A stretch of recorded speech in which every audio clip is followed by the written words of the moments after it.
उत्तर प्रदेश का चर्चित चुनाव जौनपुर का हो चुका है और जौनपुर का चुनाव इसलिए चर्चित हो चुका है क्योंकि धनंजय सिंह चर्चित हैं। तो ये बताइए क्या हुआ कि ऐसा कि आपको जेल भेज दिया सरकार ने और वो भी आपको बरेली जाना पड़ा और अब जब आप लौट रहे हैं तो अपनी पत्नी श्रीकला सिंह के लिए किसका आशीर्वाद लेकर लौट रहे हैं?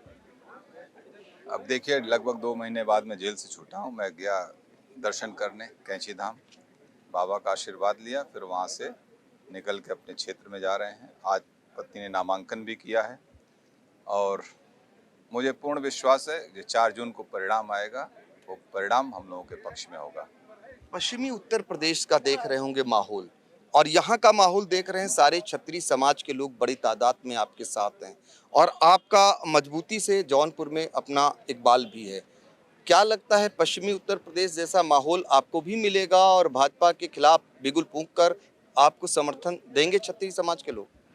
मैं किसी के खिलाफ बिगुल की बात नहीं है। लोकतंत्र में लड़ने का सबको अधिकार है और हिंदुस्तान में मल्टी पार्टी सिस्टम है, बहुदलीय प्रणाली है। सभी दलों को अधिकार है चुनाव लड़ने का। लेकिन इधर भी जो प्रक्रियाएं अपनाई जा रही हैं कि पर्चे खारिज करा दिए जा रहे हैं, नामांकन वापस करा लिए जा रहे हैं, धन और बल और पैसे के प्रभाव पे, ये अनुचित है। लोकतंत्र में सबको अधिकार है, सबको लड़ना चाहिए और आइए आप वैचारिक रूप से लड़िए और चुनाव हारिए और जीतिए, लेकिन वैचारिक रूप से आइए। चुनाव में अपने प्रभाव से मत आइए आप। चुनाव हार जीत चलती रहेगी। आज सत्ता में कोई है, कल नहीं रहेगा, परसों दूसरा आएगा। लेकिन लोकतंत्र हमारा इसी तरीके से जैसे मजबूत है, वो चलते रहना चाहिए। इस पे हम सभी राजनीतिक दलों को ध्यान देने की आवश्यकता है। धनंजय सिंह नहीं लड़ पाए, इसके पीछे कोई खेल हुआ है बड़ा क्या? निश्चित रूप से अब 2020 में मुकदमा भ्रष्टाचार का मुद्दा मैं उठा रहा हूँ, उल्टा मेरे ऊपर अपहरण का मुकदमा कायम कर दिया जा रहा है, एक्सटॉर्शन का मुकदमा कायम कर दिया जा रहा है। जो व्यक्ति जो एम्प्लॉय था वो कहीं कहीं नहीं रहा है, फर्जी तरीके से करके। तो निश्चित रूप से एक साजिश रची गई, बहुत पहले से चल रही थी 2020 के बाद से। लेकिन विपक्षियों को लग रहा होगा कि धनंजय सिंह अंदर हो जाएंगे, अब इनके यहाँ का कोई चुनाव नहीं लड़ेगा। लेकिन जिस तरीके से आपकी पत्नी श्रीकला सिंह ने मोर्चा संभाला है और मजी हुई खिलाड़ी की तरह वो भाषण भी दे रही हैं, लोगों का विश्वास भी जीत रही हैं, क्या पहले से आपने उनको ट्रेन कर रखा था या आपको पता था कि ऐसा अवसर आ सकता है? देखिए, वो जिला पंचायत अध्यक्ष भी हैं जौनपुर से और इंडिपेंडेंट हैं। और इसके पहले वो जिला पंचायत जब सदस्य का चुनाव जीती थी तो जिले में सबसे ज़्यादा मतों से चुनाव जीती थी। ठीक है, तो वो तब भी मैं अनुपस्थित था उस चुनाव में। तो निश्चित रूप से वो एक राजनीतिक परिवार से, उनके पिताजी भी एमएलए रहे हैं, उनकी राजनीतिक रुचि है और बहुत अच्छी तरीके से उन्होंने जिला पंचायत को भी चलाया, बहुत अच्छा काम किया है। उसका परिणाम उनको, उनका लाभ उसको क्षेत्र में उनको मिल रहा है। अच्छा, अब धनंजय सिंह नहीं लड़ पा रहे हैं, ये खबर आ रही कि ब्रजभूषण शरण सिंह का भी टिकट कटने जा रहा है। चल क्या रहा है उत्तर प्रदेश में? देखिए, मुझे नहीं मालूम है कि क्या हो रहा है, दूसरे दलों के विषय में जानकारी नहीं। लेकिन हाँ, हमारी पत्नी लड़ रही चुनाव और हम पहले तय था।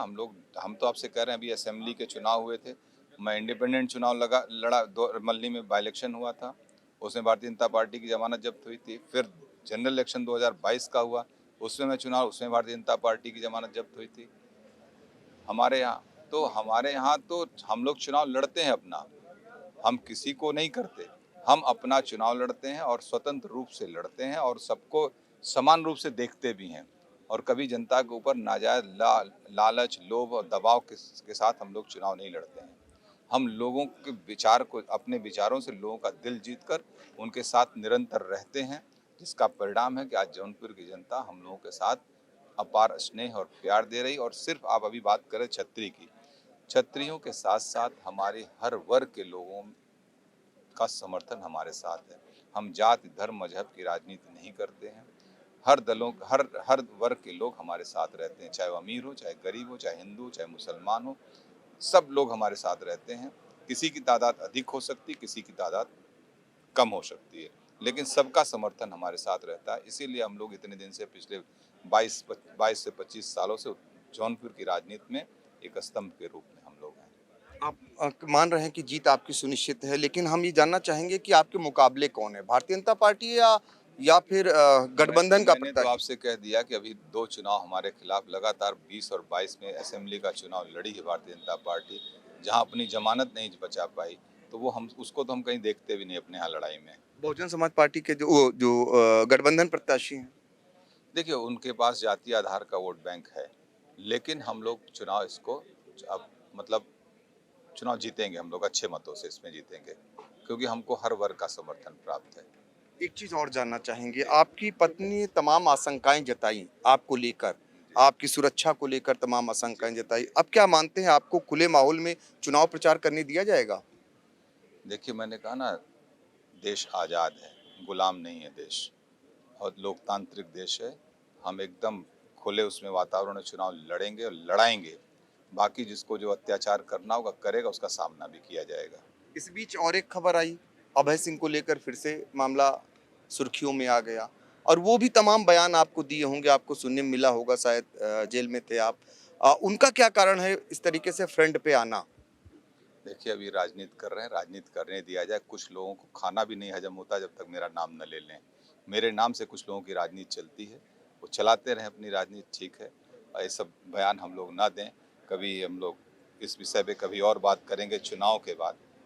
अपराधियों के मुद्दों पे अपराधियों के द्वारा उठाए गए सवालों का जवाब देना उचित नहीं है। देखिए, मजे हुए खिलाड़ी के रूप में धनंजय सिंह जो कह रहे हैं कि कुछ लोग उनका नाम लिए बगैर खाना नहीं पचता है, उनका सीधा इशारा अभय सिंह की तरफ था, और उन्होंने दावा किया कि जौनपुर से उनकी जीत सुनिश्चित है।